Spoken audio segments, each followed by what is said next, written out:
I'm going to show you how to make a complaint on PayPal.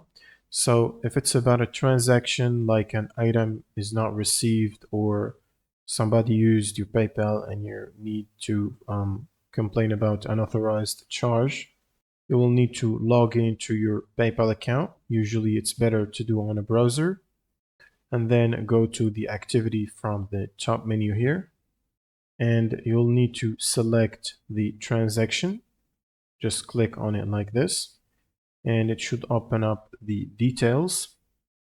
Then you will need to scroll all the way down inside the transaction details and click on Report a Problem button, and then choose the issue type and just submit the dispute.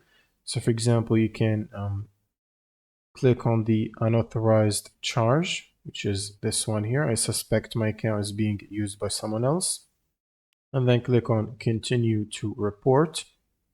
And then click on No Continue to Report because I don't recognize this transaction. Just an example.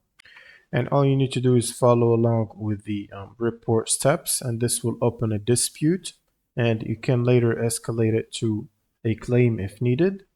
And in certain cases, if the issue can't be resolved, PayPal will basically go in and try to solve the issue within a specified date after they review the issue. And that's pretty much it for this video. If you have any questions, leave them in the comments below, and see you on the next one.